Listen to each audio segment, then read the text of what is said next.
வணக்கம் யோகி பாபுஜி. வணக்கம் வினீஷ் சார், சொல்லுங்கள். ஒன்றும் இல்லை, இப்போ நான் ஒரு 3 வருஷம் முன்னாடி உங்களை வந்து பார்த்துட்டு நான் ஒரு கதை சொல்லியிருக்கீங்க. நீங்கள் கமிட் பண்ணியிருக்கீங்க. ஏன் நீங்கள் அந்த படம் கமிட் பண்ணுறதுக்கு காரணம் உண்மையாகவே சொல்லணும்? உண்மையை சொல்லணுமா? சொல்லிக்கோங்க. இல்லை உங்களுக்கு தெரியும்ல, அது நீங்களே சொல்லாமே. இல்லை, நான் உங்கள் வாயிலிருந்து அது கேட்கணும்னு நான் ஆசைப்பட்றேன். சொல்லாமா சார்? இல்லை, வினீஷ் முதல்ல ஒரு நல்ல மனிதர், நல்ல நண்பர். ஃபர்ஸ்ட் ஆஃப் ஆல் தீக்குளிக்கும் பச்சை மரம்னு ஒரு 15 இருக்குமா, 16 வருஷம் 17 வருஷம் வச்சா, 17 இயர்ஸுக்கு முன்னாடி, ஒரு 17 வருஷத்துக்கு முன்னாடி தீக்குளிக்கும் பச்சை மரம்னு நண்பர் பிரச்சனை வச்சு ஒரு படம் டைரக்ட் பண்ணார். அந்த படத்தில் மதோபர் சார் கேமராமேன். அதில் நான் வந்து ஒரு சின்ன ரோல் பண்ணேன். ஞாபகம் இருக்குங்களா? இருக்கு. ஒரு சின்ன ரோல் பண்ணும்போது அந்த படத்தில் எம்எஸ் பாஸ்கர் எல்லாருக்கும் அண்ணா காம்பினேஷன்லாம் பண்ணோம். அந்த படத்தில் உங்களால் எனக்கு ஒரு பெரிய ஒரு விஷயம் பண்ண முடியல. ஆனால் ஒரு ஃப்ரெண்ட் ரோலாக நீங்கள் கொடுத்தீங்க. அதுக்கப்புறம் அந்த படம் முடிஞ்சது. அதுக்கப்புறம் என்ன நடந்தது உங்களுக்கும் தெரியும்.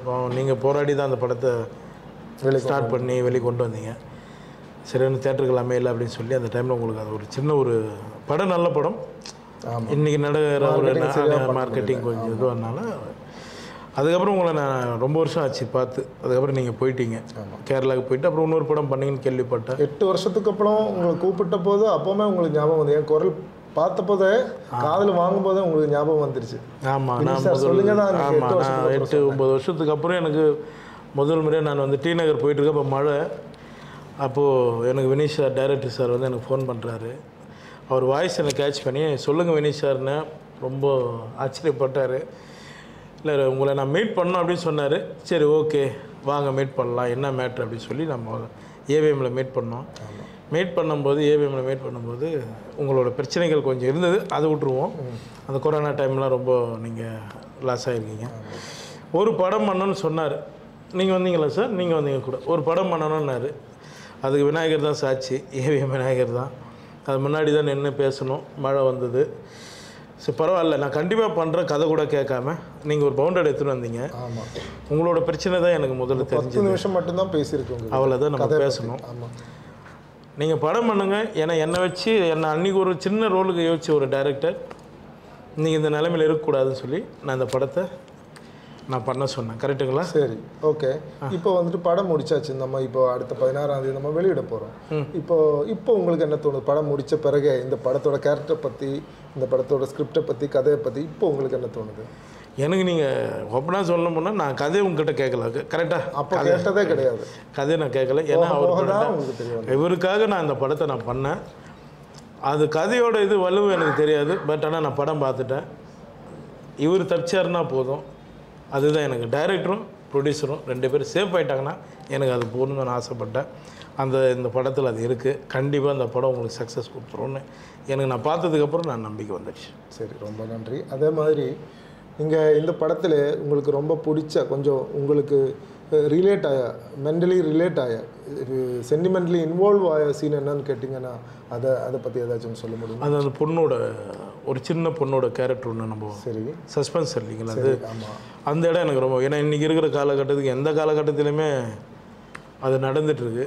அது இதுக்கு எல்லாம் நம்ம கொஞ்சம் தெளிவாக சொல்லியிருக்கிறோம். அந்த இடம் எனக்கு கனெக்ட் ஆகிடுச்சு. சரி, கண்டிப்பாக அதுதான் நம்ம கருவாக ஆரம்பிச்சிருக்கிறோம். சரி, அது எனக்கு ரொம்ப பிடிச்சிருந்தது. சரி, நம்ம படத்தில் வந்துட்டு முக்கியமான 2 பேர் இருந்தாங்க. ஒன்று வந்துட்டு நம்ம ப்ரொடியூசர் சாக்கிர் அலி. ஆமாம். அதே மாதிரி வந்துட்டு இன்னொன்று ஃபேமஸ் கேமராமேன் மது அம்பாட். அவரை பற்றி 2 வார்த்தை சொல்ல முடியுமா?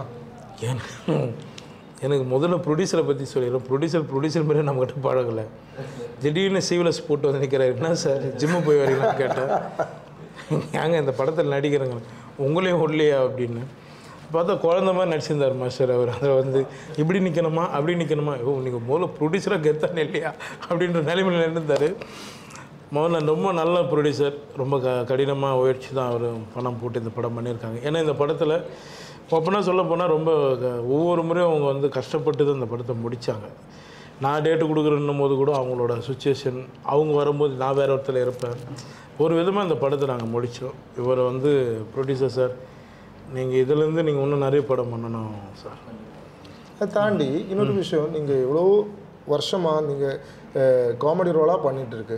அதுலேருந்து நடுவில் கொஞ்சம் சீரியஸ் ரோல்ஸ் எல்லாமே பண்ணியிருக்கு. ஆனால் எனக்கு தோணுது ஆஸ் அ டைரக்டர் மட்டும் இல்லை, ஒரு ரசிகனாக நான் சொல்கிறேன், இங்கே என்டர்லி டிஃப்ரெண்ட்டான ஒரு ஜானர் நீங்கள் பண்ண போகிற ஒரு த்ரில்லருங்கிற மாதிரி. அதை பற்றி உங்களுக்கு என்ன தோணுது? எனக்கு அது புதுசாக தான் சார் இருந்தது.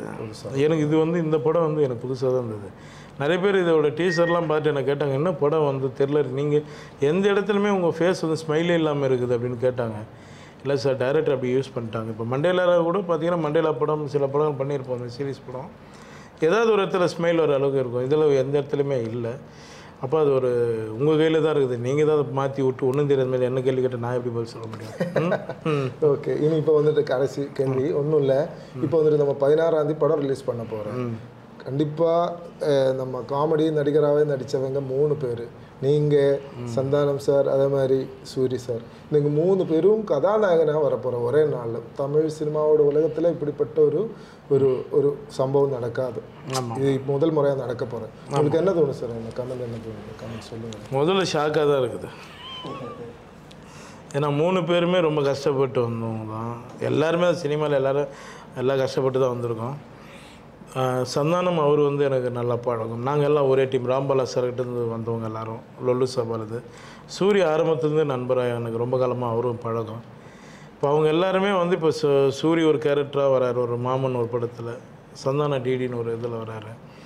2 பேருமே காமெடியாக கமர்ஷியலாக வராங்க. நம்ம மட்டும்தான் ரொம்ப சீரியஸாக வரும். அது கொஞ்சம் லைட்டாக சிதற தட்டுது. மதுவம்பட் சார் வந்து அந்த தீக்குளிக்கும் பச்சை மரத்துலேயே அவர் தான் ஒர்க் பண்ணார். அவர் தான் சார் ஒர்க் பண்ணார். மிகப்பெரிய கேமராமேன். அவர் அடுத்து இன்னொரு படமும் கேட்டுட்ருக்காரு என்கிட்ட. உங்கள்கிட்ட சொன்னாரானு தெரில, இன்னொரு படம் பண்ணலான்னு சொல்லிகிட்ருக்காரு. சீக்கிரம் அவர் கூட ஒர்க் பண்ணணும்னு ஆசைப்பட்றேன். சார், என்றைக்கும் உங்களோட கேமராவில் நாங்கள் இருக்கணும் சார். நன்றி சார். ஒரு நண்பனாக நான் உங்களை பற்றி நினச்சேன். என்னென்னா 12-13 வருஷம் முன்னாடி நீங்கள் ஒரு ஜூனியர் ஆர்டிஸ்டாக என் முன்னாடி வந்திருக்கீங்க. ஆனால் இப்போ எல்லாமே இப்போ நீங்கள் வேறு லெவலாக மாறிட்டீங்க. தமிழ் உலகத்துக்கு இல்லை இந்தியன் சினிமா உலகத்துக்கு நீங்கள் என்டையர்லி டிஃப்ரெண்ட்டான ஒரு ஒரு ஒரு நடிகனாகவே நீங்கள் நிற்கிறீங்க. அந்த சூழ்நிலையில் இருக்கும்போது கூட பழைய ஆட்களை எவ்வளோ கஷ்டப்பட்டாலும் சரி, அவங்கள ஏதாச்சும் ஒன்று சப்போர்ட் பண்ணி அவங்க ஹெல்ப் பண்ணணுங்கிற ஒரு முடிவு இருக்குல்ல, அது எல்லோருக்கும் வராது. ஒரு கலாகாரனா அந்த மனசு இவங்களுக்கு இருக்குது. அது ஒரு பெரிய விஷயம். அது ஒன்று. ரெண்டாவது வந்து பார்த்திங்கன்னா, இவர் எப்போவுமே ஆன் த ஸ்பாட்டில், இப்போது நம்ம ஸ்கிரிப்ட் வைஸ் ஏதாச்சும் ஒரு இம்ப்ரவைசிங் தேவையாக இருந்துச்சுன்னா கூட ஆன் த ஸ்பாட்டில் எனக்கு நிறைய சப்போர்ட் பண்ணியிருக்கேன். சீக்வன்ஸாகவே ஒரு அப்படி பண்ணணும் இப்படி பண்ணணும்னு சொல்லும் போது, இல்லை என்னால் பண்ண முடியாதுங்கிற வார்த்தை இது வரைக்கும் இவரோட வாயிலிருந்து வரல. அப்புறம் இப்போ ப்ரமோஷன் சம்மந்தப்பட்ட விஷயம், இவர் நம்ம படத்தில் கதாநாயகனாக நீங்கள் நடிச்சிருக்கீங்க. நான் கேட்கும்போது எல்லாமே நீங்கள் கரெக்டாக வந்திருக்கீங்க. அதை விட இப்போ நீங்கள் ஏன் ப்ரமோஷனுக்கு இன்றைக்கி வந்திருக்கீங்க, நான் சொன்னது எல்லாமே நீங்கள் காதில் வாங்கிட்டே இருக்குது. என்னை பொறுத்த வரைக்கும் எனக்கு 100% நீங்கள் டெடிக்கேட்டடாக வேலை செஞ்சுட்டு தான் இருக்குது. இதுதான் என்னோட ஒப்பீனியன். நன்றி. வா.